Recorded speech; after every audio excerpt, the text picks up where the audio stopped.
last years of the 19th century, that human affairs were being watched from the timeless worlds of space.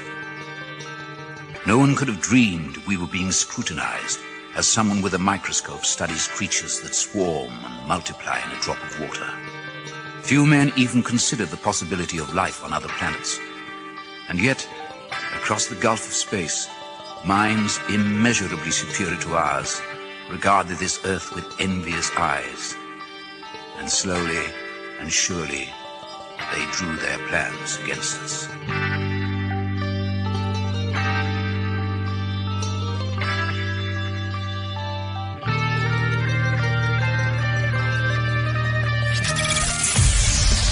Broadcasting live from a tiny studio somewhere in North America. This is Dark Matters Radio Live.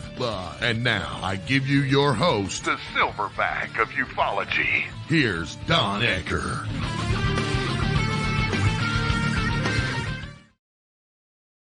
And hey, welcome back to another DMR episode right here on KGRAdb.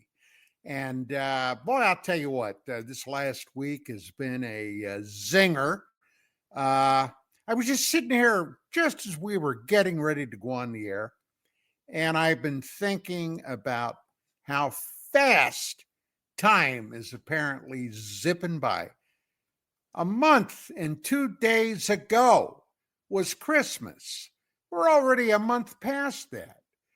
We're basically at the end of February. I looked at my calendar. Today is the 27th of January. 20 days ago, just a day shy of 3 weeks, the wildfires exploded all over Southern California. And I'll tell you, I was sitting on pins and needles here for a while. But this weekend, suddenly the news flipped. We started getting some rain. And instead of fear porn about fires, we started getting fear porn about mudslides. Can you believe it? Oh man, I'm telling you what. Couple of more days, it's going to be February. We are off and running. A lot of stuff happening in the world today. Of course, the news has been permeated with tales of illegals, violent illegals being scooped up, sent back to their home of record, all kinds of stuff going on. And it's time tonight to sit back, take a break. I got a very special guest and a good friend as our guest tonight, Commander Cobra, who I hear tell, little birdie told me that it's possible sometime in the not too distant future, he may have a show once again back on KGRA. Going to ask him about that. Prior to, his show was called Task Force Griffin, which I got to say, I was very honored to be invited a couple of times to appear on that show with Commander Cobra. Commander Cobra, of course, is a retired military pilot, flew missions all around the damn world, is a veteran of not only the United States Air Force, but the Coast Guard. And if you saw Bad Boys 2, the movie, Cobra was one of the chopper pilots on that. Don't know if you knew that or not. Now you do. And of course, we have once again Mark Center, Gary Cassell joining me in the hosting duties. And with that being said, hell, let's get it on the move. Guys, welcome back to the show. Cobra, it's great seeing you, buddy. How you doing? Very well, sir, and it's glad to hear that things are great in the greater Los Angeles area. I had to, when you said about the special guest that was joining tonight, I started looking around. Who's on the show? But it's great to see you, gentlemen. I'm very happy that Mark is enjoying syndicated television program, his pacing and his desires. In Jigari. Oh my God. It's been too long, my friend. Been much too long. No, man. Not long enough. Not What do you long mean enough. too long? Not long enough. So anyway, guys, lots been going on. I got to tell you, as a former law enforcement officer, my feelings aren't hurt very badly about all these miscreants being picked up and taken to the airport, put on an aircraft, and flown back. You know, I had to laugh this morning. I always am up before my wife. And when she wandered out here this morning to get a cup of coffee, and we were just chit-chatting a little bit, and I said, "Did you hear what what El Presidente just did?" And she said, "No, what?" I said, "Well, you know, we tried to send a couple of aircraft, and they were military aircraft, down to Colombia to take some of those guys back home that were here illegally, busted the border, and they refused to accept the aircraft." And I said, "Did you hear what our president did?"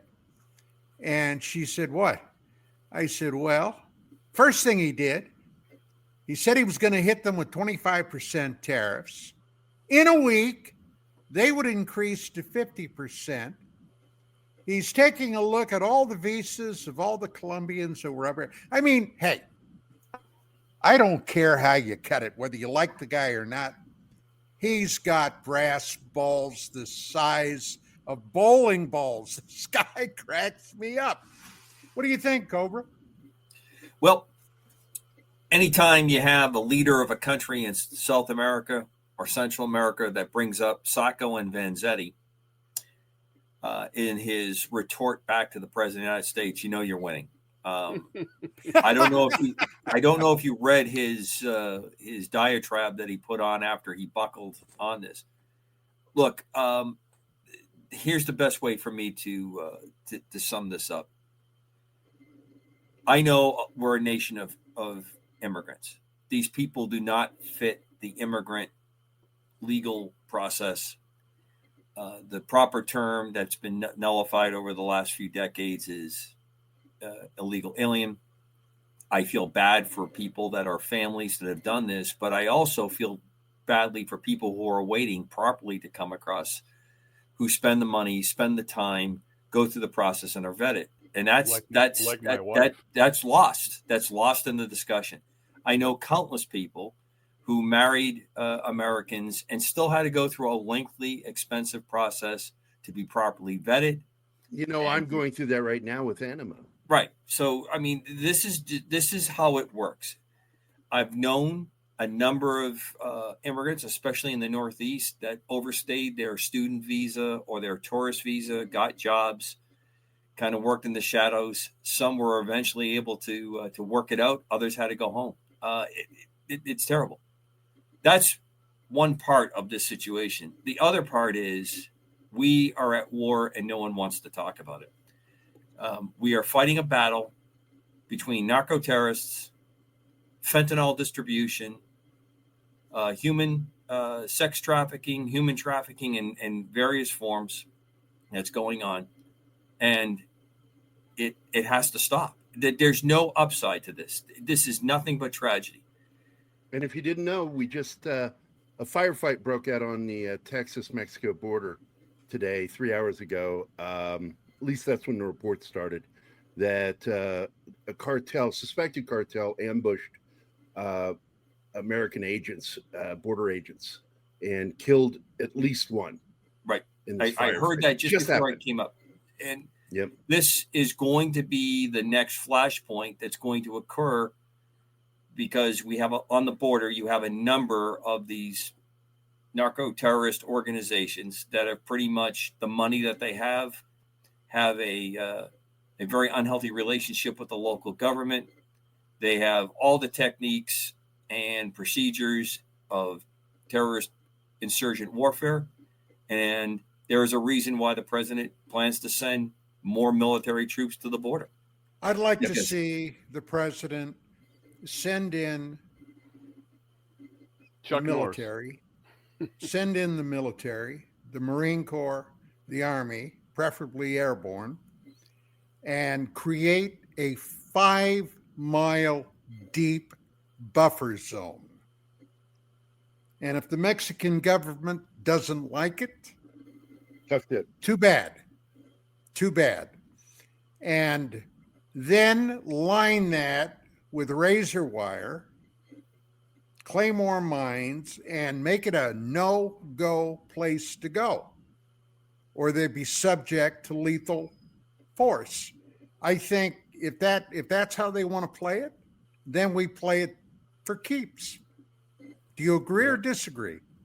I think that's too extreme, but I agree with the concept that you're putting there. Begin with, I don't like mines at all, ever.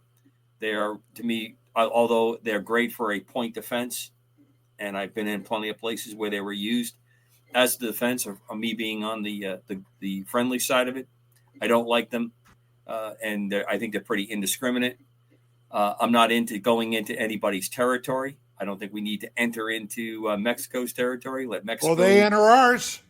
Well, that's true, and they haven't been dealt with in the last 4 years, and that to me is the simple solution to this. I kind of think what Don's saying is right in our country. If you have that kind no, I heard Don, and I'm sorry, Mark. I'm going to correct you. I'll let Don tell me that I'm wrong, but I don't want to enter into Mexico's territory. Right. I kind of agree with what Don says. However, I would kind of think of it as a wall that should have been built. Not that the wall's the end all, but at least it shows the other countries who we're not effing around, right? Sure. So if we do that same sort of thing that Don is saying on our side and just clamp down, inspecting trucks, inspecting people, and treat it like, I don't know, Poland or somewhere, I think that would go a long ways. I don't disagree with that at all. I just, you're not going to get me to support mines. I don't think it's a good way to go. Right. You don't like claymores? Oh, I love claymores. That's not what you were talking about. So I've got a little quick story here for you. Good friend of mine from high school. We learned how to skate together. He's a drummer, yada, yada, yada. He moves to Japan to teach English, right? A lot of guys do that. And then he goes from there and he goes to Australia, meets a smoking hot gal, and they go to New Zealand. This was before the movies of the Hobbits were shot there and all that. They go to New Zealand. They're on their way back, and they start checking papers, please. He ain't got nothing. Right. I don't really know what the story is there, right? But he's got nothing. So he basically has to tell his girlfriend, see ya, and immediately they ship him back to Japan. Immediately.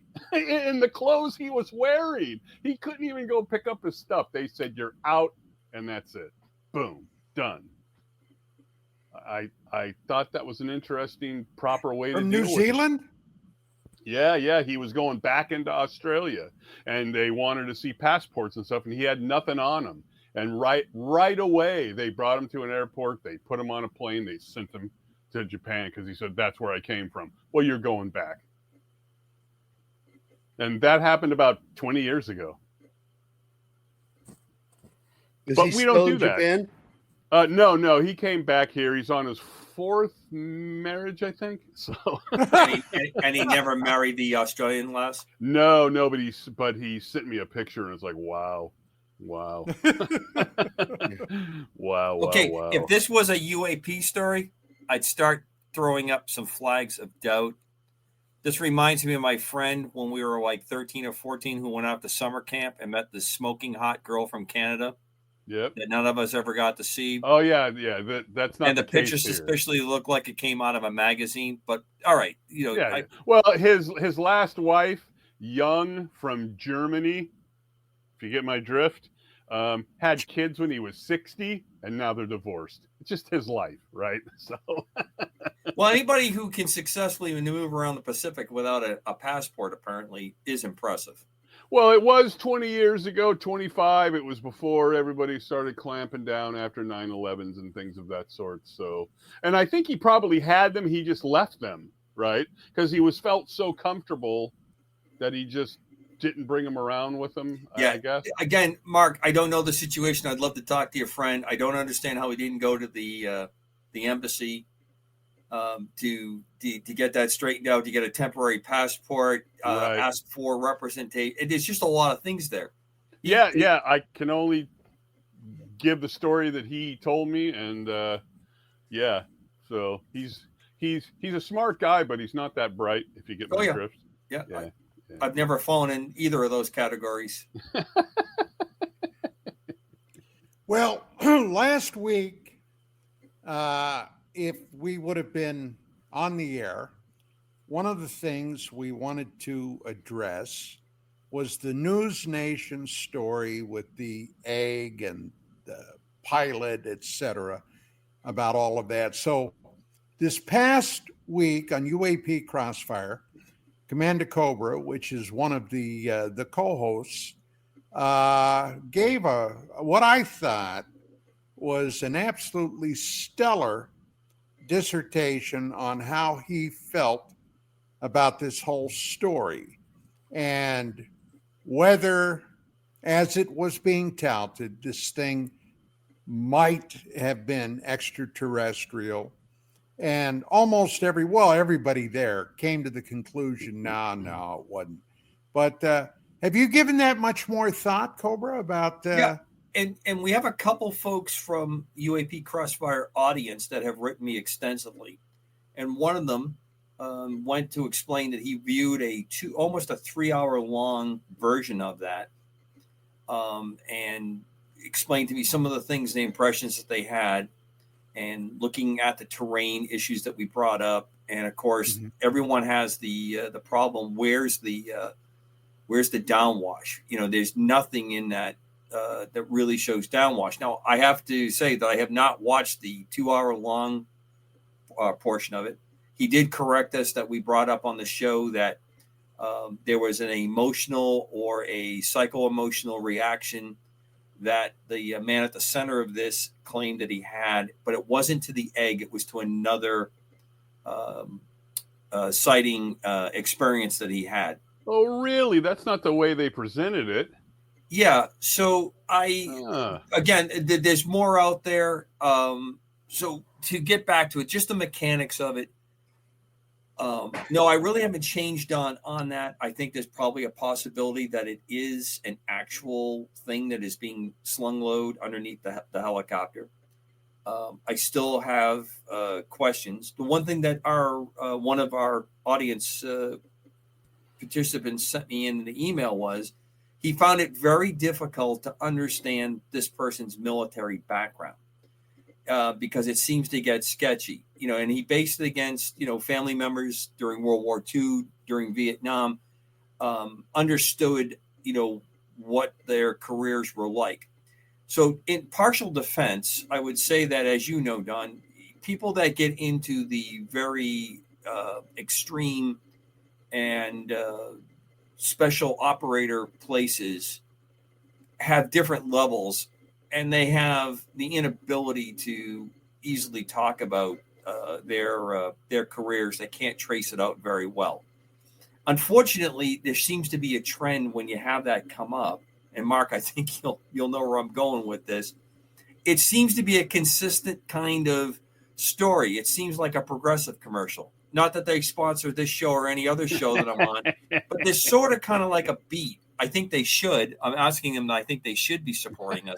But there's a certain there's a formula that they go through for the show. Who's going to be the serious one? What's going to be the goofy thing? And in about a 35, 55 second commercial, they cover the whole thing and they get you to say, in a funny way, why you should be doing this.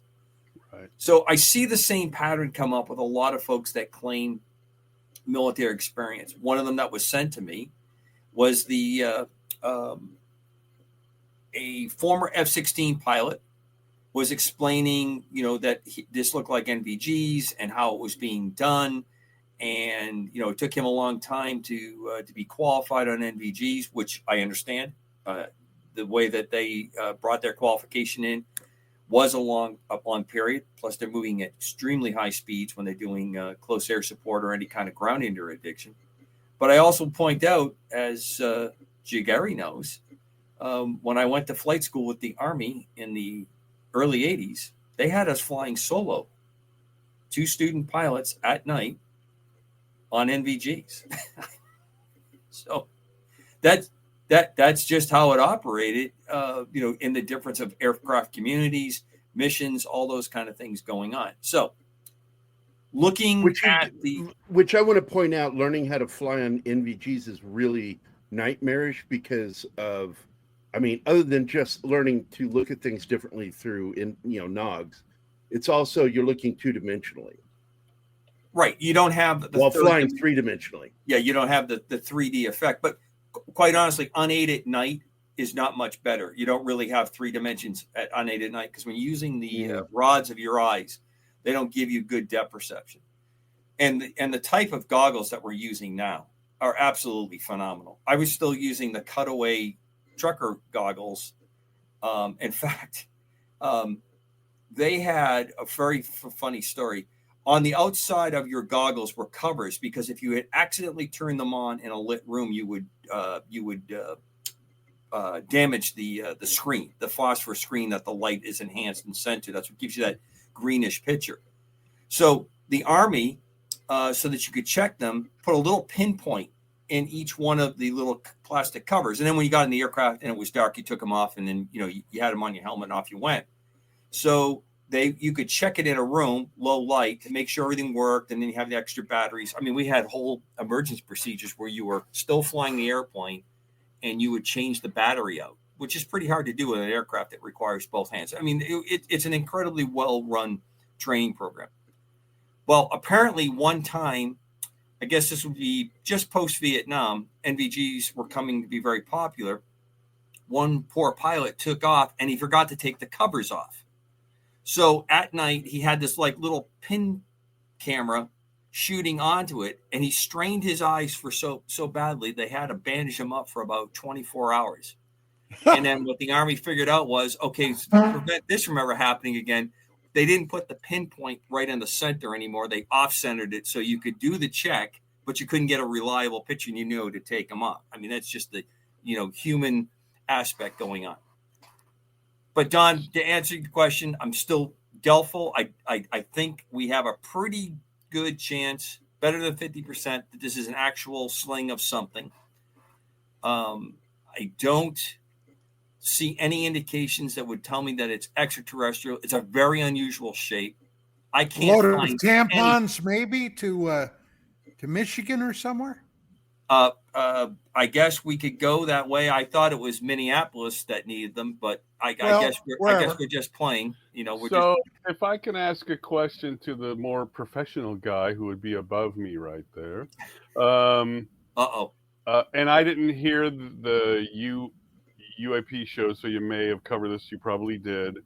Much like Ketchberg, if that happened the way they did, if this was something of high interest and needed to be kept away from the public, et cetera, and protected, would they have shrouded this, encased this, protected this, and not just have it loose like that in the lifters you would lift a horse with and just drop it on the ground? Not drop it, but not to protect it. Yeah. So, Mark, you bring up a couple, and Pittsburgh is a really interesting one because that's what I started thinking about at the beginning. So, if it is a satellite or an extraterrestrial vehicle, I would imagine that it has some weight.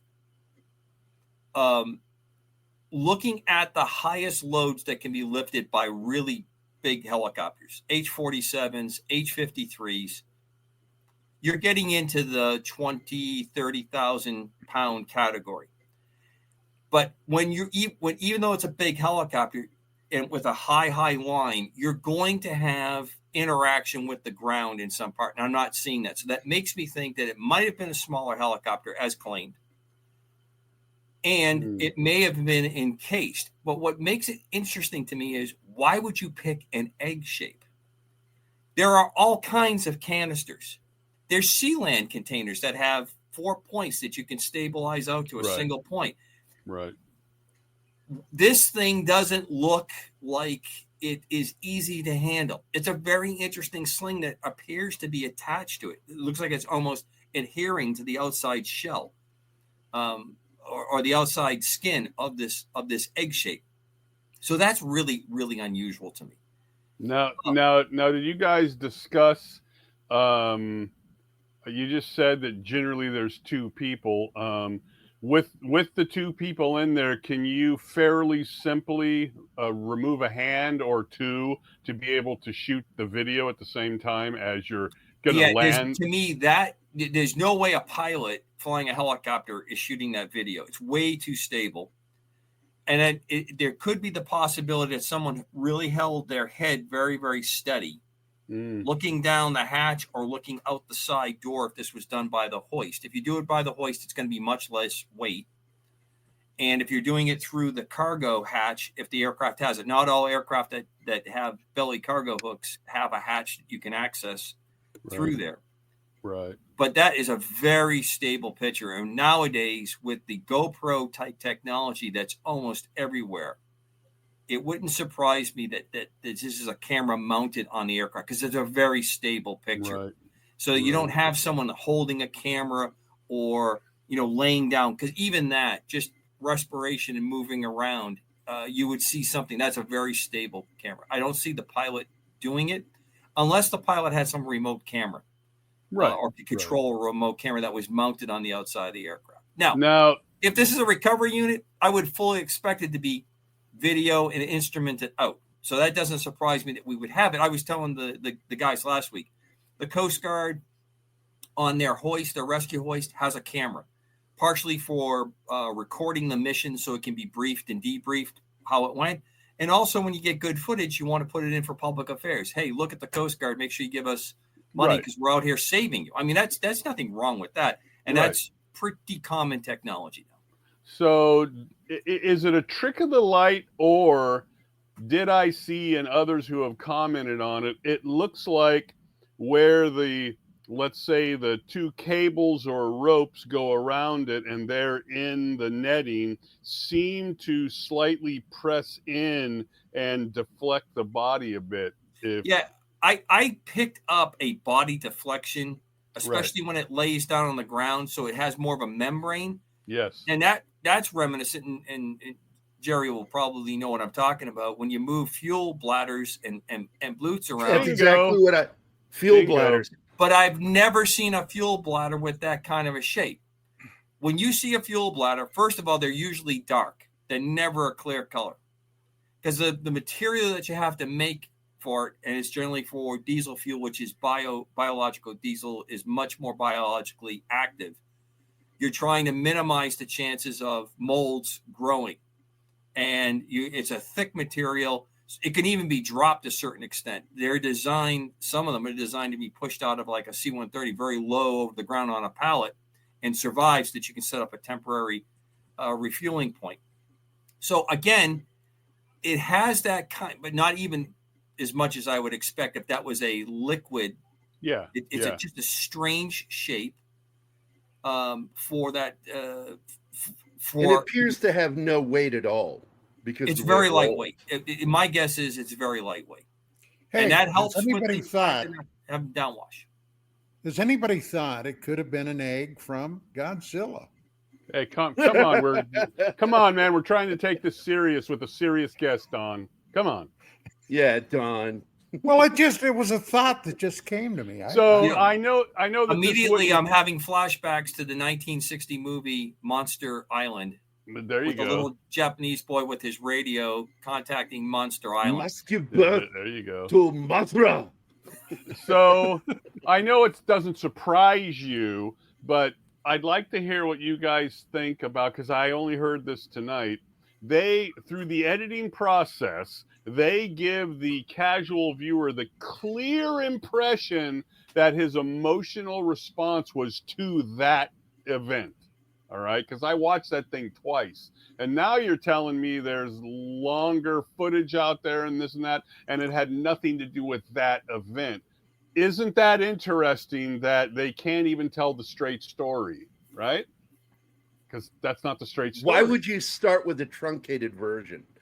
That's bad juju to do that. Well, it's not only If that; you're it's doing an exposition. It's to edit it like that. At all. I'm that's a problem. Well, if you're trying to put the trailer method out, where you're trying to get people to tune into a larger event, I guess that's why you do the kind of length that they did. It's frustratingly short, right? And it doesn't really allow for any real good analysis. There are things about it that really throw me off. You don't see any ground crew. Yes. I gave an explanation last week that, let's say that it was immediately after it was picked up that something's gone wrong and you need to set it down to either stabilize the load or have that. And it's a very, very short time. So maybe when the clock goes a little bit longer, you'll see people immediately rushing over to, fix something on the sling or to adjust it or something like that. Right. So that part throws me off greatly.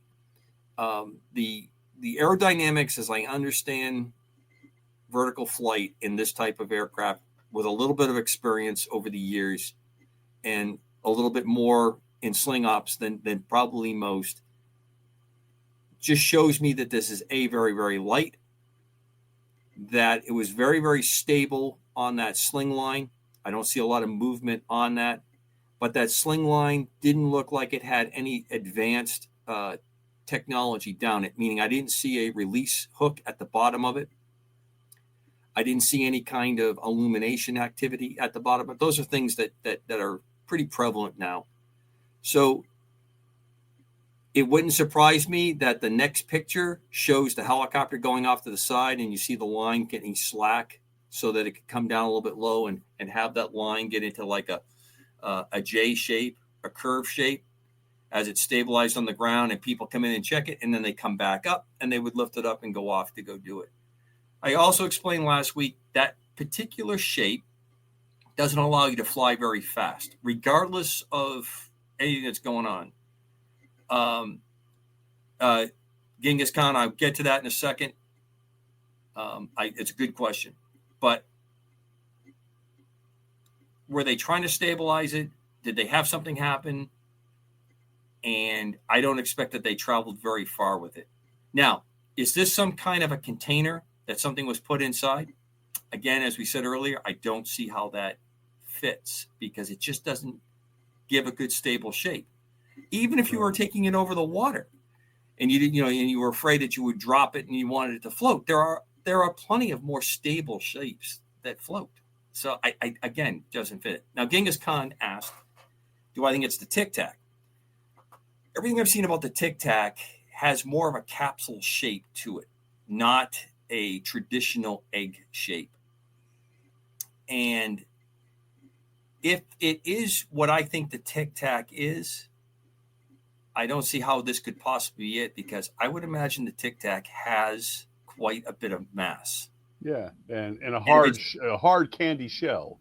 And if it's what I think it is, and it's operating, I don't think you can use anti-gravity and do a sling load at the same time. Right. Again, my manual never got that far, and my experience never got me that far. But I don't think it fits what I think the Tic Tac is. Here's a funny analogy. So we get the autopsy, the alien autopsy, and the creature has 6 fingers and 6 toes. By and large, up until that point, unheard of. Not completely, but there was such a small reference to 6 fingers and 6 toes regarding aliens, not the Nephilim, but the aliens, that it came out of nowhere, right? So now we get this egg shape right after the Tic Tac shape. Kind of interesting, right? It's kind of like, look at this over here, because this is a shape we're all aware of. This is a shape that we see every morning, right? This weird egg shape thing. And it just seems, I don't know, it just seems a little interesting that you're right. What would you use an egg shape for in military space travel, boating, for storage, right?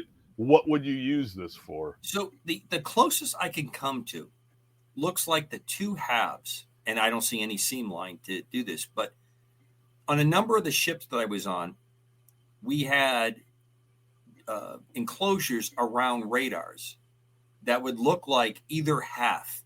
Some of them were very, very spherical, and others had more of that pointed cone part shape of the egg. But I never saw one the whole way. Could this thing fit in a egg holder on a ship, and have sensitive gear on the inside of it? Maybe. I again, total conjecture. I'm searching hard to figure out what it is.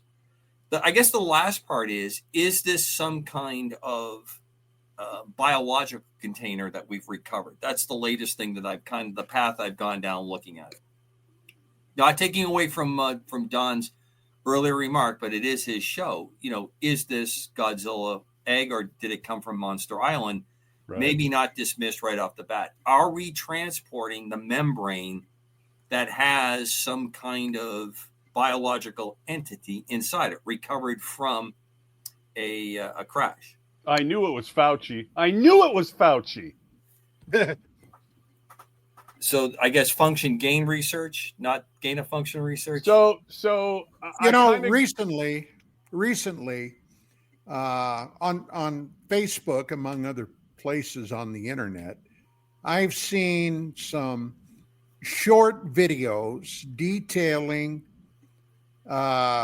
people out at sea, biologists, whatever, that have encountered some very strange phenomenon, with the implication being that perhaps Megalodon, the giant shark, the nightmare, I guess, of any mariner on the ocean, the nightmare scenario, if they were still around, might in fact, in limited numbers, still be around. Now, Cobra, you were in the Coast Guard. Did any of your comrades, any of your buddies, ever have any brain dusting sessions about something like that? Have you ever considered that? So, interesting you bring it up. I spent, as you know, 3 years north in the Arctic and 3 in the Antarctic, flying off one of our icebreakers. Actually, 2 of our heavy icebreakers, the Polar Sea and the Polar Star. Sea's no longer active. Polar Star is. Great ship. And on those ships, especially on the northern ones, we had a lot of scientists. Very interesting work that was being done. Some of it I'm not sure I can even talk about, but I will tell you it was connected with Chernobyl, one of the things that we were doing, a reconnaissance. Others were doing ice cores. Others were doing, different kinds of marine mammal studies. Very, very interesting work. And at night, there would be some really interesting free speak, different doctors would go through, and they had their grad students with them. There was a lot of classes that they gave on board. Very, very interesting. It's really where I first heard about climate, global warming, climate change. And it was very funny. I'd say 2/3, man-made climate change, 1/3 absolutely not. But everybody agreed that climate is in a constant state of change. I don't think most people would disagree with that. So it was pretty funny to watch, especially one professor and doctor I remember. He would actually kind of start the argument between 2 vehement opposing camps on climate change, and then back out and just kind of watch it, get popcorn, and just watch these 2 guys just go at each other for about 20 minutes about, getting close to the point of just saying, you're stupid. That was about the pirates coming up. So let's say that it is. If it's a shark, this is a different way than shark eggs are. Shark eggs tend to be in a thing called a mermaid's purse. And what that looks like is a rectangular shape. And at the end of each rectangular shape are kind of like hook tendrils that come out, top and bottom. And inside that case, which the nickname the mermaid's purse, is the fertilized embryo of the shark. The female shark drops those out. And it's fairly hard. It's a membrane, so they can get oxygen return from it. And then as the shark grows inside that, That's when it breaks out. I'm pretty sure that's how all sharks operate. Now, maybe the Megalotron doesn't. Maybe it has something special on that. But, John, you do point out a very interesting aspect. We are seeing more things show up in the ocean, partially from better technology and able to detect it, and then the changes that are happening in the oceans. La Nino, the different patterns that are going on. We had an earthquake here today in Maine. Didn't know anything about it. I had people call me, "Are you all right? Is everything okay?" "Yeah, I'm fine." "Where are you?" "Well, where you're walking we just had an earthquake. 4.4.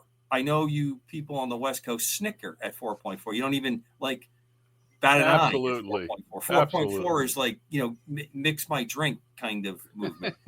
But out here, got a lot of people's attention. Yeah.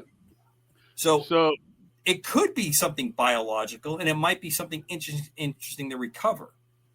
The terrain doesn't really match up well that it came out of the water to me. So, okay, hang on a second, Mark. Yeah. Okay, right now, there are scientists that are attempting to bring back the woolly mammoth. Yeah, the mastodon. Now, I have mixed feelings about that. On the one hand, I think that would be fascinating to see. But on the other hand, would that be a major mistake? If you bring that back, you got to bring back the Smilodon, okay, to prey upon that. And if you bring back the Smilodon, you need a cleanup crew, dire wolves, okay? Is that next? I mean, what kind of a just because we can do something? Now I'm paraphrasing. Yes. From Jurassic Park. Yes. Just because we can do something, should we do something? Nature finds a way. I also have to point out that the only things that we should be mucking with are things that we caused. And like the dodo, we hunted them into extinction. Natural selection had nothing to do with it. So once you start delving into natural selection, that's when you're playing God, in my opinion, scientifically. But if you were to go to replenish the world with dodo birds, dodo birds aren't going to take over the world because, well, they're really fucking stupid to begin with. They're easy but they to taste hunt. good. But they taste good, Yes, there you go. according to old recipes. Not that I know myself, but I'm just saying we shouldn't be messing with anything. Trying to bring anything. Bringing the woolly mammoth back is ridiculous. So back to the egg. Mark, before it's asked, I'm 50-50 on the woolly mammoth. Go ahead, Mark. Yeah. Only because you think it might be tasty. So yeah, exactly. No, I don't eat red meat. So no. So you probably talked about red? this on the UAP show, but for the people who are hearing this and me, I don't know anything about night vision. Don has some older stuff. So when I looked at that thing, my uneducated starlight. Yes. My uneducated mind, when I'm looking at that thing and I see a super strong shadow coming from the left, hitting the egg and putting a very dark shadow on the ground, I'm thinking, well, to my uneducated mind, that means that there's a very strong light source on that side of the egg. And I've been told that that's not necessarily the case with night vision. Why don't you tell me, Commander? So night vision generally enhances available light, usually coming from astronomical sources, moon and star. So if you have a flashlight, light a cigarette, any kind of photon illumination, it will show up very, very bright. So I want you to realize that we're talking about using on a dark night, straight starlight is how you're seeing what's going on. That's why it has a greenish color, because it is a phosphorus screen. You accelerate the available reflected light from stars and the moon, and sometimes, man-made sources. Right. And then that hits a screen, and that's what you're actually looking at. When you look through night vision goggles, you're not seeing the real world. You're seeing an image a few millimeters away from your eye that you can adjust and focus and get all that So you're actually projecting a picture onto this screen, and you're looking at the back side of the screen. That's what you're seeing. When people talk about IR, it tends to be reddish in color, although it can be manipulated because you're working on heat sources. Okay. So what throws me off a little bit what it looks to be light or shadowing that's happening there is it either is an IR illuminating light, which has a very low light output. In fact, when an IR light is on, unaided, you can't see it. It could also be in a laser realm, where it's in a very, very wide beam, again, in that spectrum where you can see it on your goggles, but not see it with visual light. That can be very dangerous because that kind of laser can actually burn your retinas, and you don't realize it until after you've been hit because it's invisible. You don't even know that you have the light hitting you. Although if you have the nods on, it'll protect you because it's not going direct into your eyeball. So what you see there makes me think that there may be another source of light, possibly another helicopter, could be a ground vehicle that is projecting an IR kind of light into that scene, which kind of lends me back to this was an unplanned set down, or the people to receive it weren't there. It doesn't seem like this clip talks about it. Genghis Khan asked earlier, do you think this is being played in reverse, where this is the initial lift up and then it was going away and then they were bringing it back? I guess it could be. None of the motion looks like it's backwards. I don't know a better way to describe that. But I tend to be, when you play a tape back, you can tend to tell that the motion doesn't seem to be in the proper order of things. But so that explains. IR works on heat. So when on the airplane that I flew, and I still fly now doing work, my sensor operator in the back is operating a very sensitive IR sensor. It's looking for heat. It's looking for the contrast between hot and cold, and you can shift the picture where hot is white or hot is black. And it gives you kind of a negative image. When I'm flying on the nods up front, if someone lights a cigarette, he'll probably see the heat to help drive the sensor to go look at it. But if somebody puts on a flashlight, I will probably see it before he does because the flashlight isn't generating a lot of heat and it's not in the spectrum of that IR, if that makes sense. So if that object down there was either heated or frozen, how would that change what we're seeing with the technology that they use? So if it's heated or frozen, it's going to reflect light slightly different. So whatever's happening internally to it or is on the surface of it, I've had things that have been frosted over and they reflect a lot of light. You get a dazzling effect. It almost looks like the glitter or rhinestone kind of effect on it. Mm-hmm. I've had things that are warm, because they are warm, actually absorb some of the wavelength because the surface starts to not reflect the light as cleanly as it could. So those are ways that could affect it. It does have an appearance to me that it's being illuminated from the outside. I don't see something that looks like there is a light or a source inside it. It doesn't appear to be. That's just more of a feeling that I get. I can't give you a real hard point. Right, looking at it, it has that look that it's being illuminated, which could possibly be right from the helicopter itself.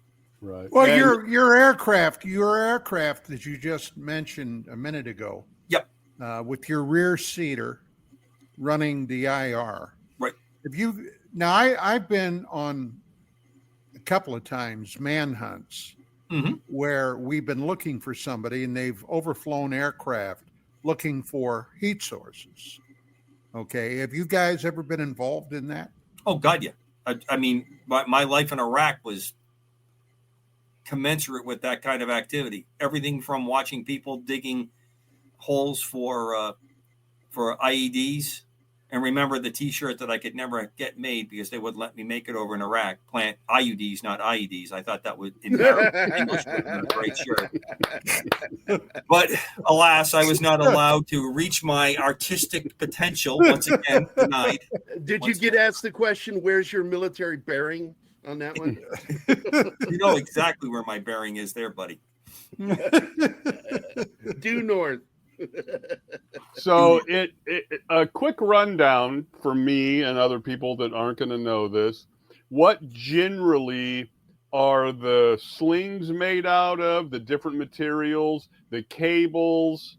What are those generally made out of, and what can those generally lift?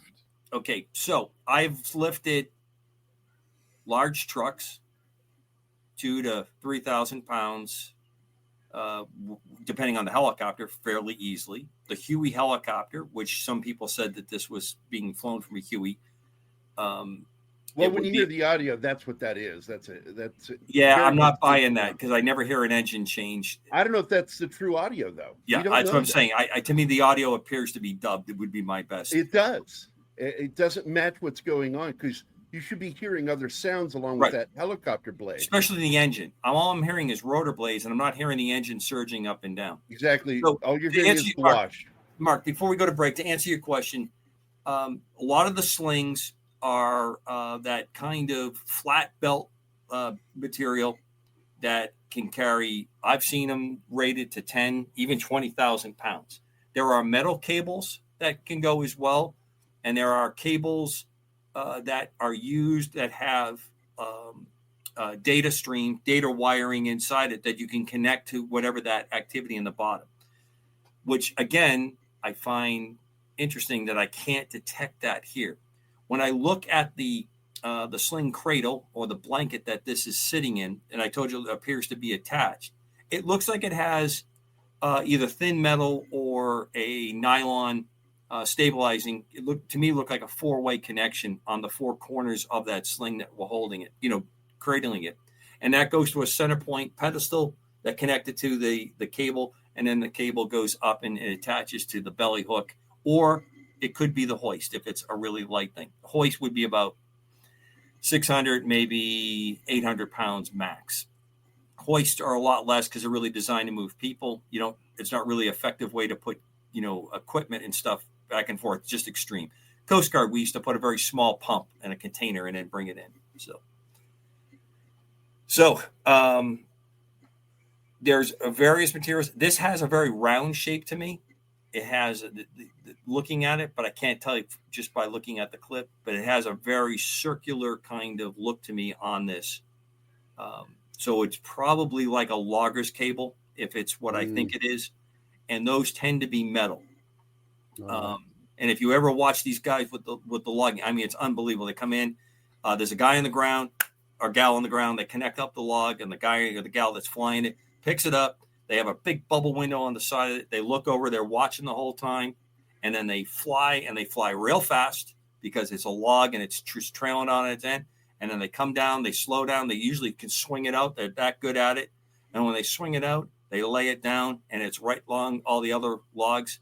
And they're able to either disconnect it remotely. Generally, that's how they've been doing it. Or they have something in the ground. As soon as it's there, disconnects it. Because it's all about time, money, time, money, time, money. Get back up to the hillside, grab the next log, bring it down. Right. One last quick thing, Don, before we go. We can talk about this when we get back. If this thing was in water or whatever, you might be able to have guys down there to help wrap this thing around it, right? But if it was on the ground, you're going to have to lay that stuff out, roll it on there, and then hook it all up, right? That's something nobody's talking about. How did they get this around it? They claimed in the documentary or whatever the hell that was, this was 20 feet in length, roughly 20 feet in length. Right. So depending upon the weight, of course, the thing that makes sense to me, they would have to lay that sling out, right, and then somehow jostle that on. Well, you have to roll it because when they placed it on the ground, it moved fairly easily. It was rolling around. So it just it's interesting that some people say, well, there wasn't anybody on the ground because they would have been emotionally affected like that guy. That's the problem with the editing, right? And it's like, well, okay, but now I know that it was edited, so it had nothing to do with that. Hey, Decker. Yeah. I want to just say that Mark's emotionally affecting me right now. Yes. Is he? Thank you. Thank you.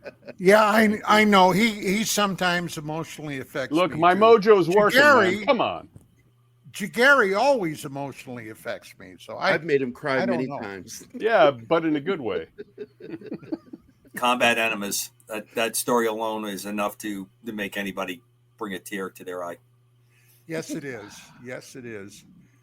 Well, we've got let's see. Less than a minute. roughly 30 seconds. So let's wrap it up here. We'll pick it up on the other side. This is Dark Matters Radio, brought to you exclusively by KGRAdb. And when we get back, well, who the hell knows where we're going to go? I don't know. I'll talk to the guys and see what they have to say. Or not. It's hard to say. But we'll be back. And we are back. And while we were on break, I had some strange thoughts. And I did. I had some strange, and is actually, Deuce, it involves you. Now, Commander Cobra lives in the extreme northeast. Okay.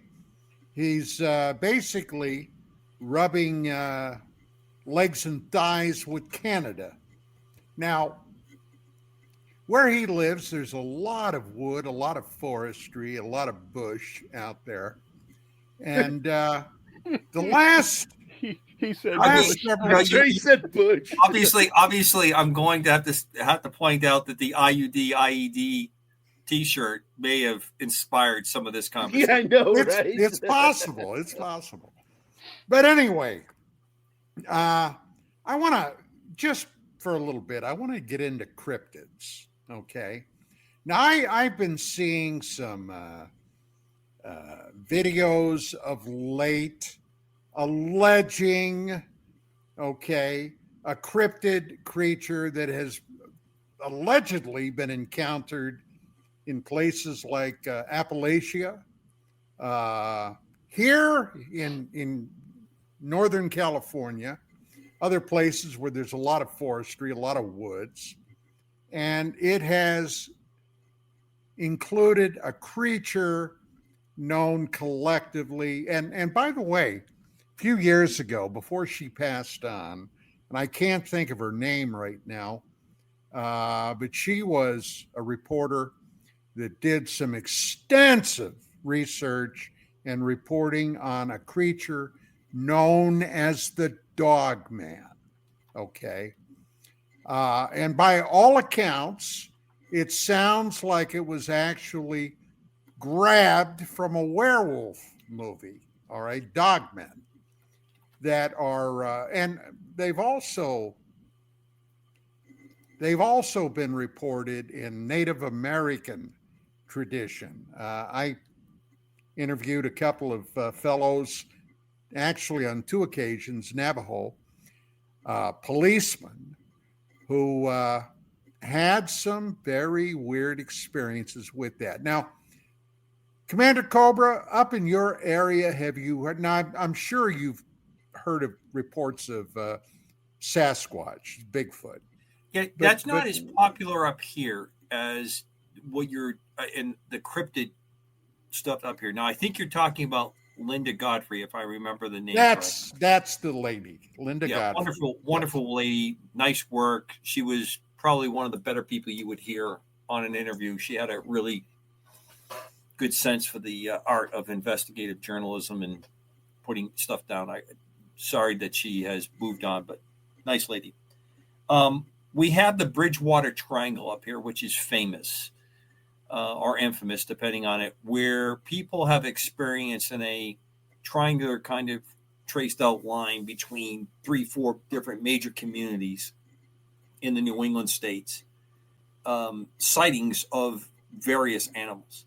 The Dogman, the Chupacabra version of it that you hear about down when you get onto the U.S.-Mexican border is another variation. The shape-shifting of Native Americans and having the wolf kind of figure brought in, that creature has human characteristics. It doesn't seem to be as much as a blend as it's a wolf that walks upright, and it has more of a almost like arms for the front legs in its conduct. Lots of interesting discussion, folklore into it. As of late, recently, I have heard very, very little on that. I remember a time, though, in the 60s and 70s where those sightings came up, but they just never seemed to carry very much weight or time for getting people to repeat it. And obviously, much like the UFO, UAP, very few photographs. And this is another time that I would expect, with the handheld computer capabilities and video studio capabilities that we have, that we would capture some more of it. You know, that there would be, even if it was a fleeting, fast image, you know, on that. And I understand, you know, a lot of theories are, well, you know, they can sense this, they know that, that's how they keep from being seen. I won't dismiss it. I think that the whole cryptid thing is amazing. You know, when we talk with our various folks out there, there's a very interesting line that seems to always intersect with UAP, UFO activity with cryptids on the ground. You know, is a portal opened up? Is there, you know, does this stimulate this kind of activity? But the Bridgewater Triangle, for anybody who's interested, is a really, really interesting. It goes back to the original settlers when they showed up here. And New England, the Massachusetts Bay Colony, is the first recorded UFO incident in our records. I'm sure that Native Americans probably had in their records as well other activities. So, What type of cryptid reports have come out of that area? well, they are creatures that do not fall into the standard categories of dogmen. These are very strange looking entities when they appear. They take on almost a cross species of mammal and reptile. There's been various reports all through centuries of these showing up, being seen on these trails. And although the New England states have some very densely populated areas, you leave a suburban urban area and you're very rapidly in deep woods. You know, you can be in a very isolated area very, very quickly. And there are still areas that are preserved. A very interesting side note that I'll bring up, there is a New England story. It's been documented to some extent that I forgot which faith it is. I don't want to misidentify Shakers, but it might have been that they had found water that would preserve life for a long, long time if you drank it.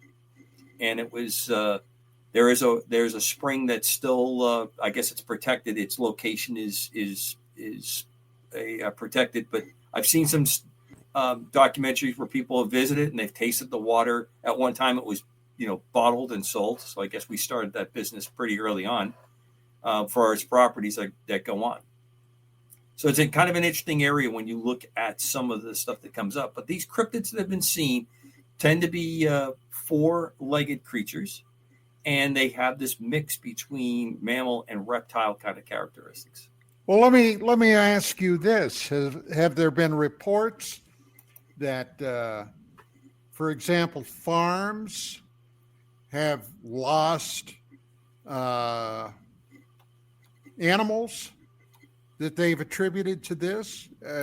People losing their domestic dogs, their cats that they've been apparently preyed upon? Anything like that connected with these stories? I haven't heard or seen anything now that would line up with any recent stories. There are, if you get a chance to do the Strange New England series of books, there's some really great stuff that's written in there. I have never heard in all the time, and I was away for quite a bit, my youth until my early 20s when I left with the military and came back in my mid 40s. First location was upstate Vermont, where I literally was on the U.S.-Canadian border. And then my wife and I, we settled in Maine after that. So I've never really heard much come up. I don't think we've ever had the kind of animal mutilation and that kind of encounter here. But it doesn't mean it didn't happen. Two things, though. As I said, the space of New England is fairly small in comparison to the rest of the country. So activity shows up pretty quick here, meaning if you had any kind of government operation, if you had aircraft moving around, there's a lot of people that would notice that kind of stuff.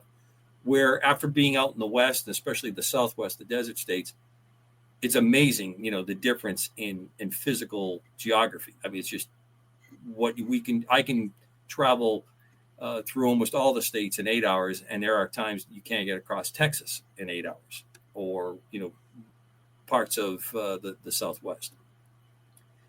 I will draw people's attention to the International Cryptid Museum is located in Portland, Maine. The director of it is Lauren Coleman. He is an accomplished researcher and author, and it's a nice take in. I have been unsuccessful and have given up over the years trying to get Lauren to come on as a guest. He made it clear to me that my old show, maybe the new show, Don, will entice him. But he just made it clear that he kind of thought what I was doing was silly. So, and I thanked him. I thank him for his time, and I do like to plug his museum. He works pretty hard at stuff.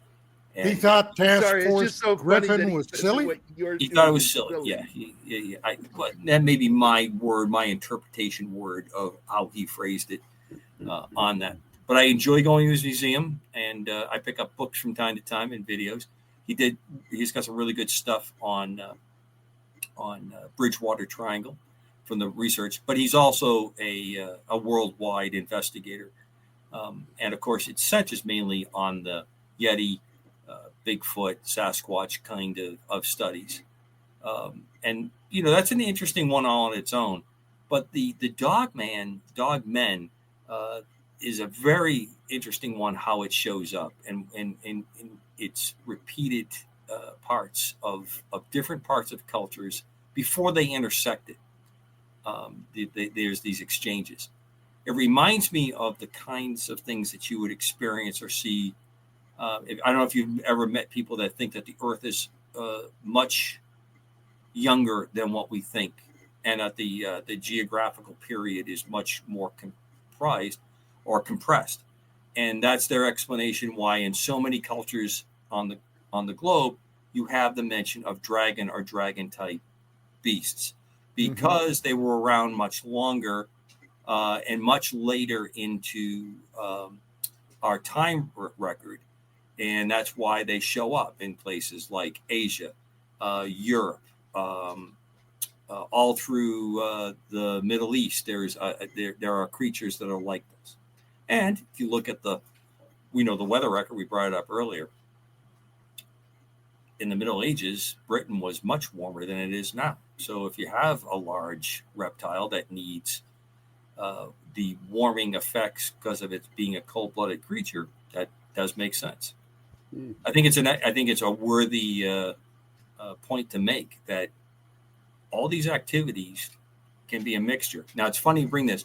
My newest dog, I don't think she'll come any closer. Come here, baby.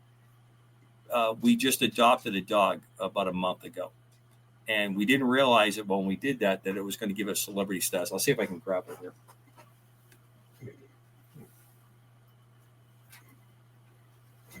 I don't know if you can see Bailey. Oh, yeah. Bailey? Don, it's Bailey. No, Bailey's here. I bet you said that, Don, and Bailey just ran over and looked at him like, why'd you say my name?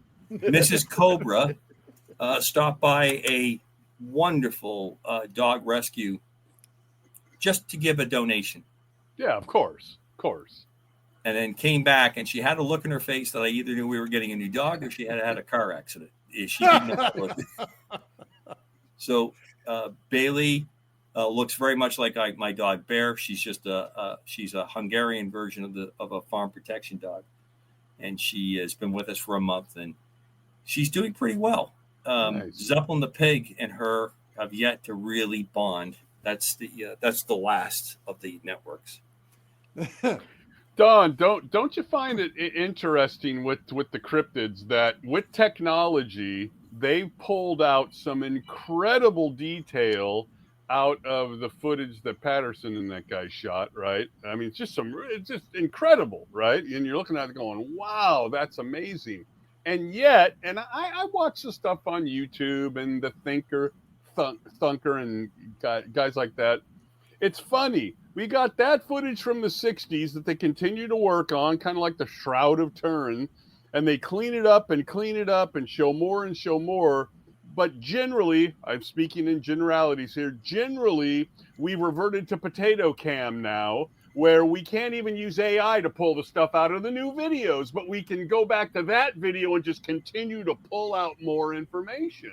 Isn't that, with all of those cameras out there on the ranches and the fences and the trees and everywhere? And Dave Aaron used to say the reason we can't get anything better than potato cam is because they know it and they'll mess with our cameras. That might have worked when we had thousands of cameras, maybe not a billion cameras, right? I mean, maybe that's a little harder, plus the newer technology. But I just find it interesting that they keep on pulling more out of the Patterson footage. And I watch the stuff like you, Don, and I see all kinds of interesting looking stuff, but that's why that's why a lot of people think the Patterson film is fake, because it's just like the holy grail, broad daylight, walking around. They cleaned it up, and you can get side boobage and all this stuff, and it's like, wow, it's just too good to be true, right?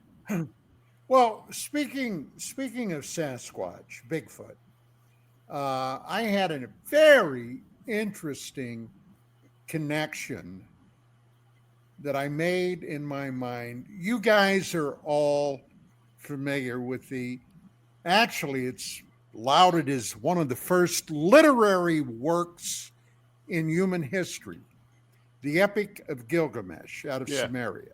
Yeah. You guys are all familiar with that, right? Yeah. Yep. And in that story, apparently Gilgamesh, when he became king after his father passed, was one bullheaded, oppressive SOB. All right. And according to the story, the people of his city moaned and wailed to the gods, to rein this guy in.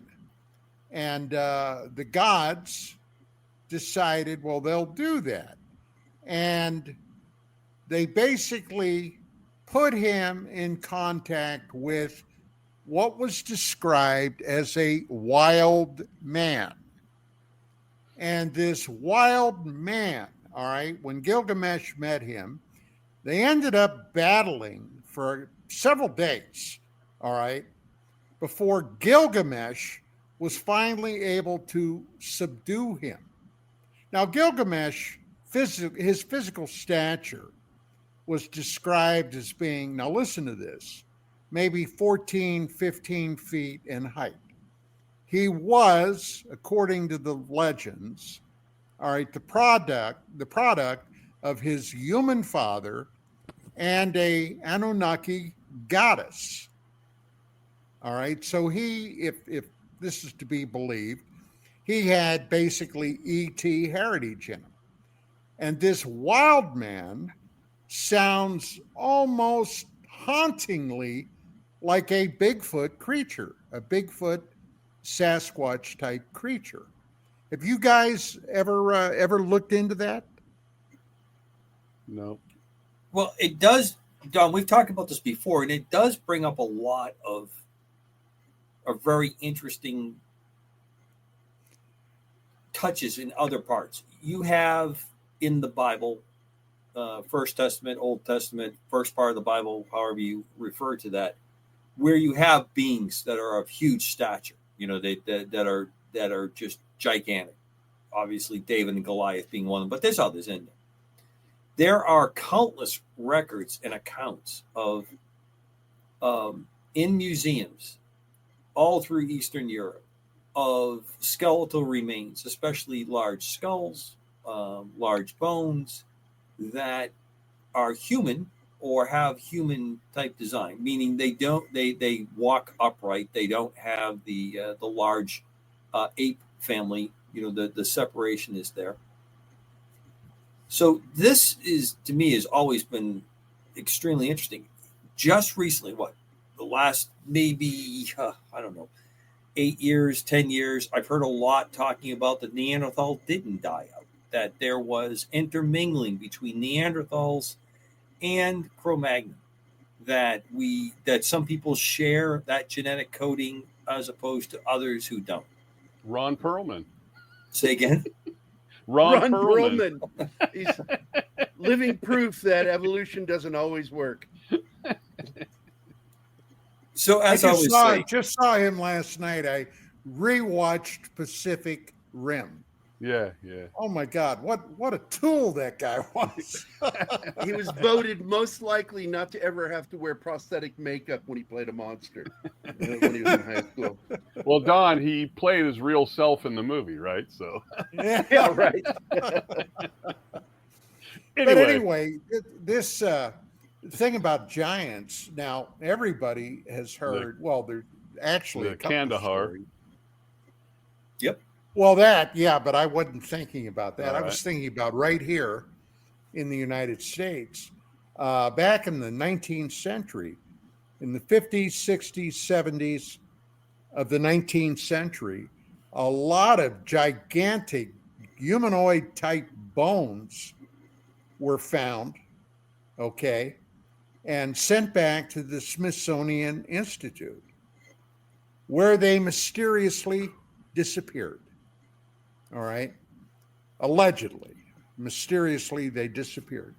But there was one, I think it was the Paiute Native American tribe that fought a war against red-haired giants that were basically using the Native Americans, were killing them and cannibalizing them.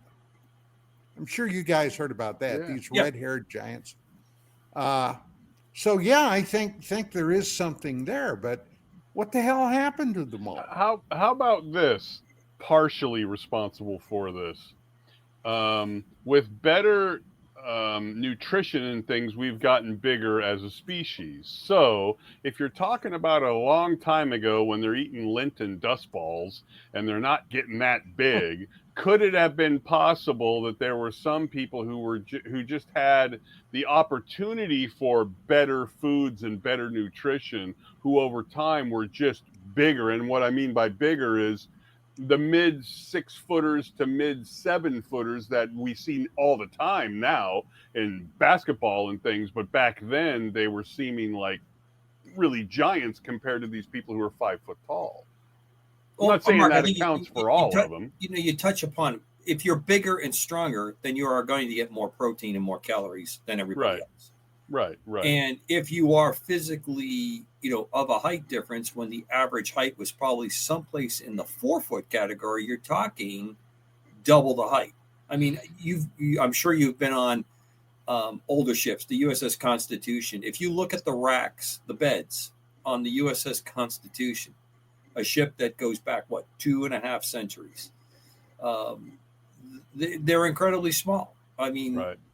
That's because the average height was no more than 5 feet.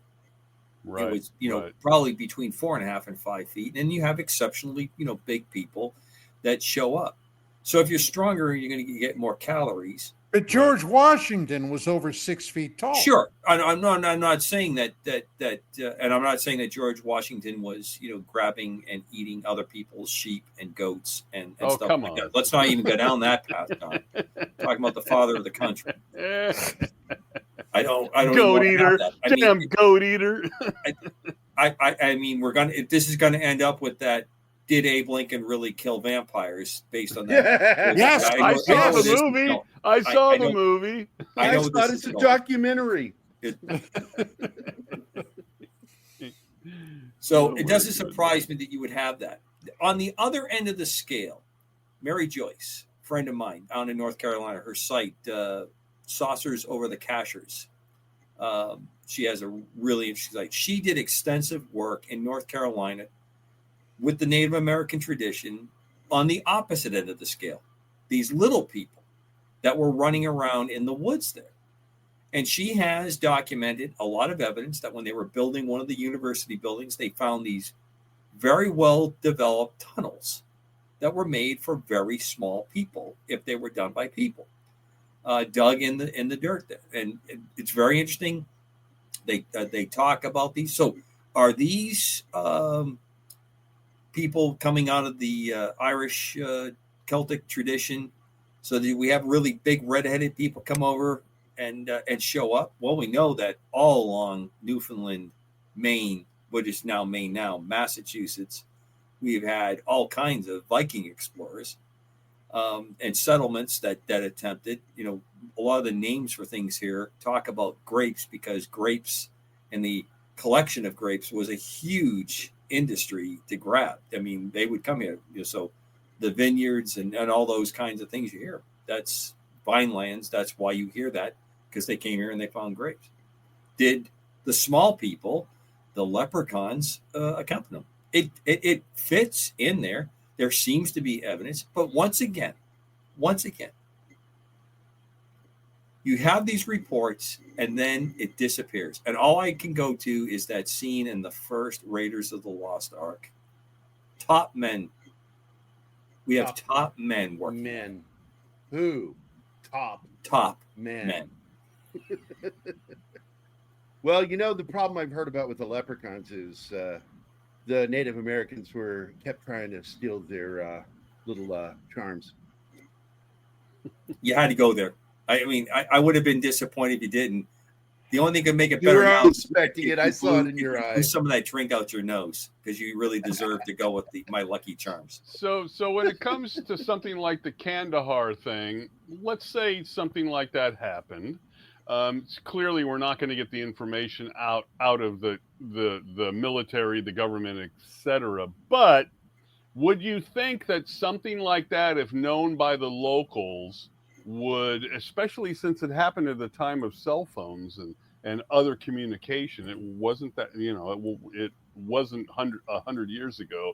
Would you think that that would have leaked out in some other natural form through just the society who's out there, or is it just so remote and so horrible and hot and miserable out there that something like that, because he's eating people evidently to stay alive and cows and stuff, you would think possibly that would have broke earlier than the military breaking or that story, right? Well, that story originally came out around 2014, 2015. Right. Yeah. But the technology was available, and Well, they probably weren't aware of that, though. I mean, I think they would have had to, because this thing was eating something. Thing. I mean, to feed something like this, like Bigfoot or whatever, it's going to need a lot of protein, man. So they're going to start wondering, where are our goats and sheep's going? We're beginning to lose a lot of this stuff, right? So just seems like it came out of left field. Well, I would love I would love to totally believe that situation happened. I would too. Not for the guy that died. Well, of course. But no, I'm talking about the soldier, not the creature. Yes. But there's something about it. I'm kind of like Fox Mulder in that way. I want to believe, but I'm very careful about what I do believe. All right, you gotta see some. got to see some evidence and some facts about I it. kind of before put that story I right buy in into it. tandem with those guys who met that Black Ops group and they gave the weapons to them and said, I Just kind let of them. put They it didn't in give them that. up. They allowed them to disarm them while the weapon's still on them, and Right, that's just right. bullshit. You don't do that. Right. Nobody does that. Well, they Was claimed that that guy, they had a physical emotional reaction to the presence of these beings. Yeah. Yeah. It, I had think an obviously- emotional attachment to my M16 too, and then my grease Goddamn gun. right. and I had a deep emotional attachment to my father's Playboys. All right. Didn't we all? I did too. Not your dad's, but my dad's. Yeah, That'd hey. be weird if I had one for your dad's. No, it'd be fine. It'd be fine. It would be a circle of some sort, Gary. Oh my! I'm not going to go there where I know that joke is going. I got to tell you, I discovered back in 1961 that there definitely was a difference between boys and girls when I saw my first photograph of Ursula Andress. Oh my goodness! Oh yeah. Oh Yes. my heavens! And you didn't have to be a biologist, right? No. Well, obviously Don can never be a Supreme Court justice, but we'll leave No. that. And I don't So- think I'd want him as that. I would. I think it'd be fun for at least a month. Yeah, right. So let me throw something into you. This is completely off the wall. Any of you guys use Roku? Oh yeah, Yes. that's I do. all I use. Right. Yeah. So I've got a couple Roku TVs. I love now their smart TV. You put it on the wall, you get it into your Wi-Fi. Bingo. I mean, yeah, it's great. if you It's want to excellent. do paid stuff, it's just tremendous. And Yep. they're easy to put their devices. You go online. Well, on the two new TVs that I put up, when you go over to the Roku icon, a little flying saucer shows up and then disappears on their icon before you can open it. Right. I've never seen that. It's on the two most recent purchases under 6 months. I used to have the one that had the aquarium, and I could sit there for hours. Just Yeah, that's what watching I the have now. aquarium. I've got the Roku 4, and I got two of them. I love it. It's great.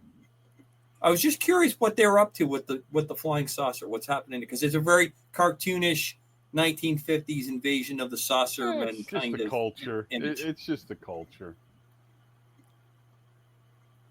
Wow, Mark! Okay, thanks for help carrying that more Yeah, than 30 seconds. Just absolutely slap that shit down quick. Speaking of flying saucers, Okay. this is a little story that came from the pages of UFO magazine back when Vicki and I were publishing UFO magazine. We had a friend, and Mark, you'll know who it is, Russ Estes, Oh yeah, Big Russ. who was a TV producer guy, and we were very, very good friends. And anyway, he loved, and he used to bring us a lot of stuff to the magazine, and he loved the whole topic of UFOs. So one day, this is back about 1992, maybe 91. He called me up, and he lived in an area called Apple Valley. All right, Mark, you know where that's at. I do. It's up by Victorville. It's out. Yeah, it's out in the boondocks. And he called up and said, "Hey," he said, "I've got a photograph here that he said I want to bring down and show you." And he said, "I don't know what to make out of it. The guy that gave it to me had a hell of a story." And I said, okay. Just don't tell me anymore. Bring the picture down. Then you can lay it all out. So he did. He brought this thing over. And it was a photograph taken from a guy's living room, allegedly, through a side window. And on the side, out this side window, was what appeared to be a gray alien. Okay? This was a Polaroid.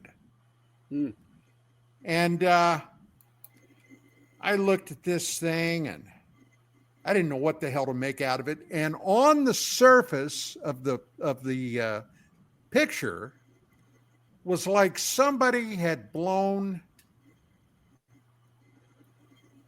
cereal that they were eating. It was sticking to the picture. You know what I'm talking about? Yep. Like they boo-hoo, and you got crap all over the picture.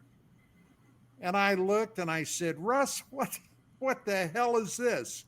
He said, okay, this is what the guy told me. He was in his living room and he was watching TV and he heard what he thought he heard was a noise by this window. And he looked over and he saw this alien and he grabbed his Polaroid and snapped the picture. Well, there's something about that didn't strike me as I don't know. It sounded bogus, but they said, okay, all right. So what's the guy's name? He told me the guy's name. And I said, well, I'd like to call him up and talk to him. And he said, well, he wouldn't give me his phone number. Well, there's flag number 2. Wouldn't give you his phone number. Well, okay. So let's take this thing and do a cursory examination, right? So we got a whiteboard. I put this thing up on a whiteboard. I got my video cam out. I set it up. I had a tripod. I set it up on the tripod. And I shot a few feet of this thing, okay? And then I said, you know, this damn supposed alien struck me as, I've seen this somewhere before. Well, at UFO Magazine, we used to get stuff from our readers all the time. And somebody had sent us a petroleum magazine. I forget what the corporation was, but it was all about petroleum, drilling, all that kind of stuff. Drill, baby, but drill. in this particular magazine, when you opened up the cover, you went into the first 2 pages, ads. And all these ads were UFO themed. Okay. And in there was this alien. And honest to God, it was almost an exact match for this photograph. So we figured out real quick that this guy was bogus. And I told Russ, I said, when you go back and if you see this guy, do me a favor, would you? He said, what? I said, tell him I think he's full of shit. All right. Trying to pull one over on us. But, you know, these kind of things happened off and on. Some researcher you are, Don. You lost the opportunity to tell the guy, if you could have talked to him, any American male with a super Polaroid self-developing camera's got naked photos of his wife. You should have asked to see those to prove that he knows how to use the camera, right? Come on. Or his girlfriend. Or his girlfriend. Yeah. Yeah. Okay, You got Jerry, naked say it. pictures of your wife? Or No? both. Want to buy some? Or both, yeah. What cover? No. Jerry got the rim shot with, do you want pictures? The Rodney Dangerfield line. Do you have Gary is a rim shot. Yeah, or rim job. I've heard both. I grew up on Benny Hill, so I love that fucking joke. Don, I remember in your magazine, which, I subscribe to, and there was so many otherwise thought of as... That was Bailey, by the way. Yes. There was so many photos back then that were just, in hindsight especially, ridiculous, man. Just ridiculous photos, right? I mean, a lot of that stuff from Adamski. I'm sorry. when I saw his Super 8 films, I'm looking at that going, well, this doesn't look real at all, right? I mean, a lot of the Meyer stuff looked better than that. Not all of it, of course, but some of it did. Yeah, crazy. I said that to Well- a girl once. They don't look real. Can I take pictures and test them out? Hey, what's your new show going to focus on there, Cobra? Well, if you followed my old one in any way, I really like to do the interview where I just have the person talk. We don't really. It was a little silly, but yeah, okay. Yeah. So it will be an hour or 2 hours long, and it's all around subjects. Like the guy that I want to have first is a longtime researcher in high-speed aircraft. He's a guy who physically worked on the aircraft and has done extensive work with X-planes, doing hypersonics and space travel. And he's really put out a lot of great information. And I just want to like Josh with him. I will ask everybody, just about everybody on there. I've asked. In fact, one of my dear friends who passed away about a year ago, he was on Operation, I want to say Green Turnip. I'm getting it wrong. I'll have to look up the name now. It's escaping me. But John was the pilot that was flying a OSS modified B-24 that put in the most successful behind the lines mission. It was 2 U.S. OSS officers and a Austrian defector who joined. They all were in their uniforms, and he talks about this. It took them 2 attempts to bring them in.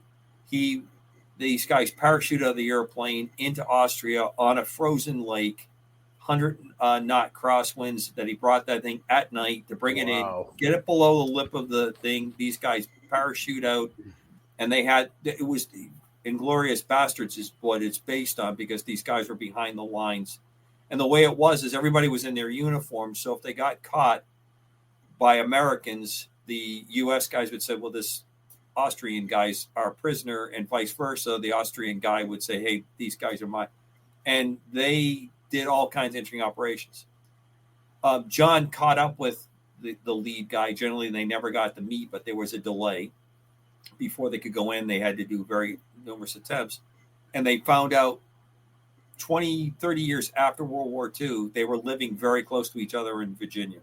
And they got together and socialized a little bit. Just absolutely amazing, the stories that go on.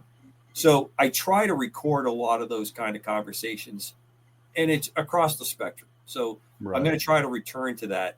I'll probably have all you guys on, because a lot of people really do like to know a little bit about it. So I don't ask, super probing questions. In the case of Jerry, it's just I put a stop and go sign up when him and I get going, because it's he's just flying. I can't slow him down as he's revealing all the family jewels, so to speak. Probing. So, but it's a lot of fun, and it's just the present job I'm on is absolutely sideways with good things to do. So it's just been killing me to get caught up into this new world of running stream here and getting everything lined up. So you're going to be leaving again soon, aren't you? Yes, about 10, 15 days headed to the Mideast. So as an intelligent guy, what is your view of this? I told this to Don. I don't think I talked to Gary about it, because I don't talk to him unless I have to. Yeah, he doesn't talk to me unless he has to. So you know who Candace Owen is, right? The attractive black girl, speaks well, has a good handle on politics and a lot of the social stuff. Doesn't know shit about science. So I'm watching a podcast with her, and they ask her about the moon landing and dinosaurs. She doesn't believe we went to the moon, and she doesn't believe in dinosaurs. And when I look at something like that, I say, this person isn't stupid. This person is intelligent, went to school, has a pretty well-rounded view of the world and such. But she might as well believe the earth is flat. And I just, in my head, as a junior college graduate and a MacGyver, I don't understand how an otherwise very intelligent person can come away with views like this. I don't get it. So I feel very fortunate. I got to meet the last man that stood on the moon. And I found him to be one of the most genuine and nicest guys. He probably gave the greatest compliment I've ever heard from someone who did what he did. That he really appreciated all the guys and gals that came after him that were still manning aircraft carriers and in frontline units all through Europe. When he got selected to go off to be an astronaut, protected the United States, protected our interest. And he really paid a big compliment because he knew that he had been absolutely blessed to get on this. And this is Mr. CERN, and he put his daughter's name. He wrote his daughter's name on the surface of the moon before he left. I thought that was one of those things.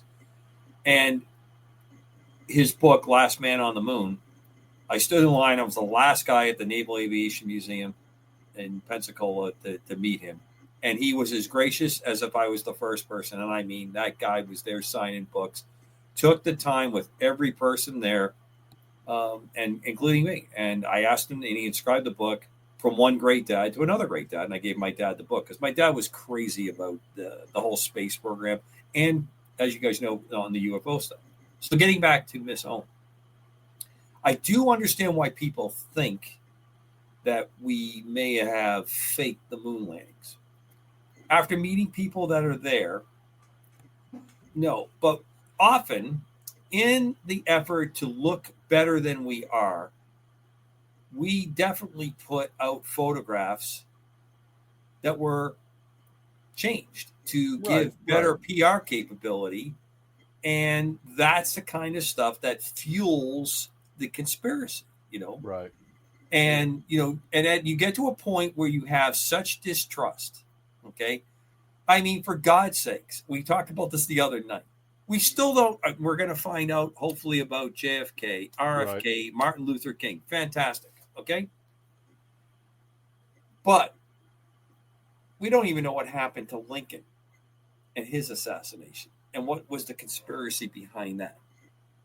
And you would think by this time we would be able to work through that and get some of the records out to at least point to a more conclusive what happened behind the story there with him. It's an incredible the amount of stuff that he did, hiding to get into DC, acting as an invalid, traveling with a nurse and a Pinkerton guard on the train, brought in, hidden on trains to get him out because they knew people were after.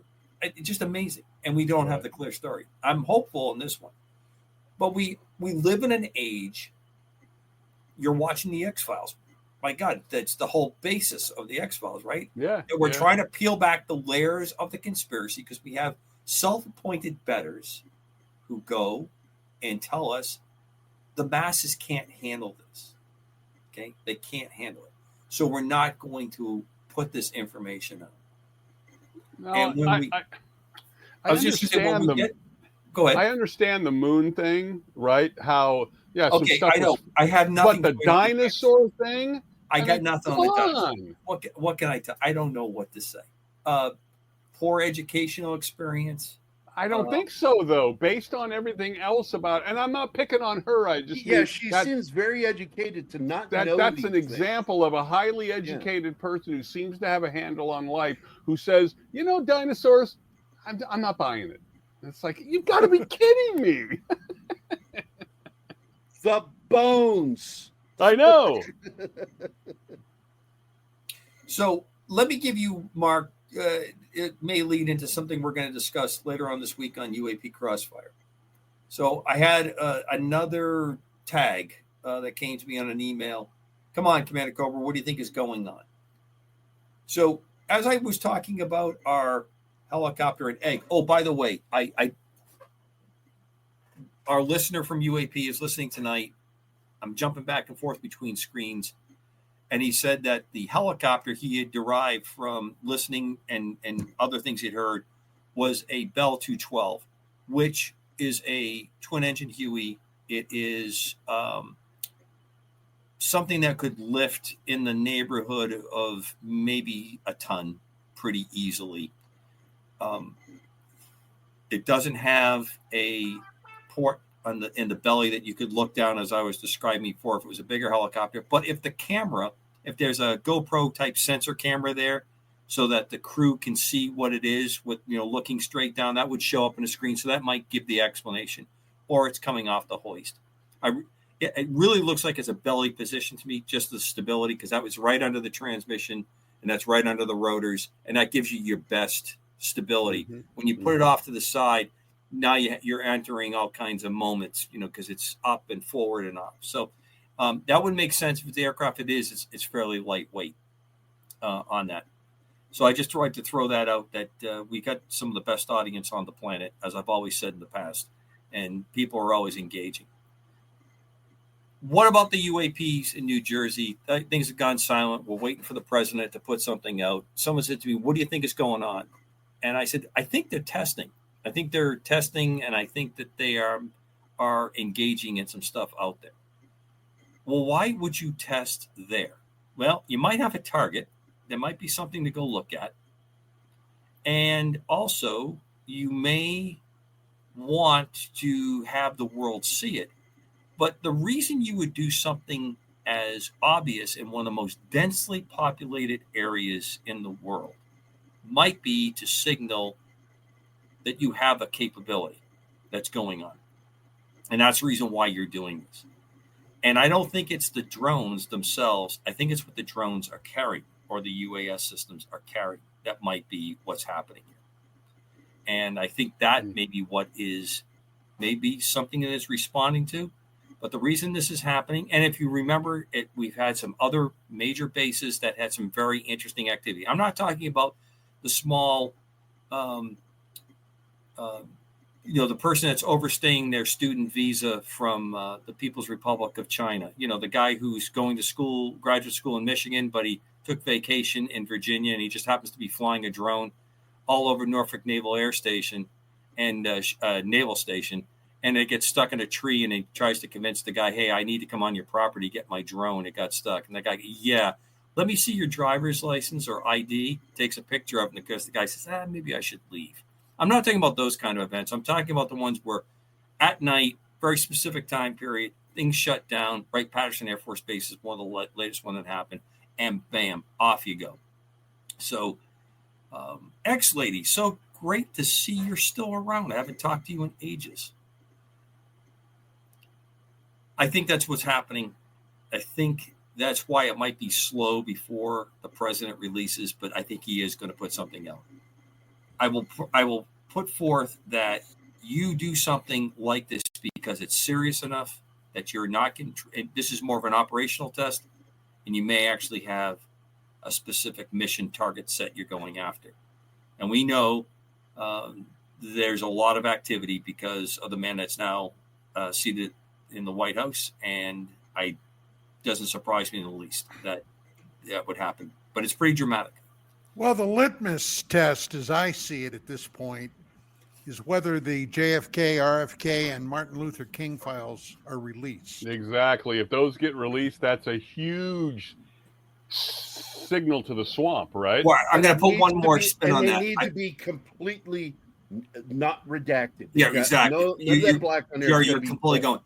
I can see it coming out, but if it's filled with redactions, what's the point? What's the point? Yeah. Why did we bother doing this? Right.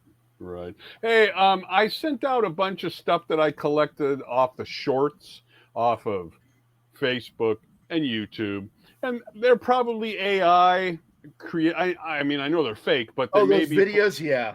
Right. And I sent those out because I wanted to ask Cobra his general view on, in 5 years, based on the acceleration of the quality of AI and such, we're going to get to the point where we really can't tell and we can't believe anything.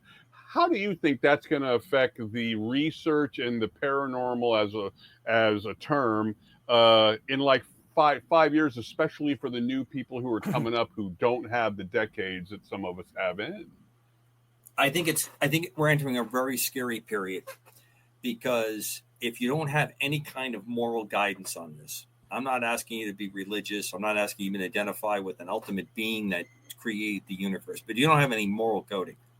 and I don't think the PRC has any moral coding, you're going to start flooding stuff where you're going to see political figures doing stuff that they shouldn't be doing, and it's going to look as real as ever. You're going to have things that are based on religions, customs, traditions, societal norms that are going to be all over the place. And the ability to do it is going to be, or to determine what's up and down is terrible. So, well, gentlemen, we're headed very bad times. We are under a minute before the show must end. Okay. I wanted to mention that Thursday evening, 5 p.m. Pacific, 8 p.m. Eastern, on UAP Crossfire, we're going to have a nuclear expert, Mr. Robert Hastings, on, who has done for decades extensive research on the UFO, UAP, and nuclear weapons beat. This promises to be a fascinating, if not terrifying, show.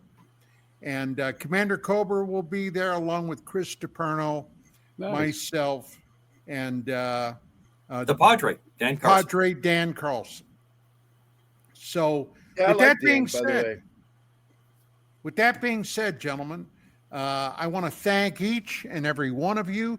Commander Cobra, as always, a distinct pleasure. It's an honor to be asked. This week. That's it for this week, gang, and we'll see you next time. So have a great week. Bye-bye. God bless Sam and Dean Winchester.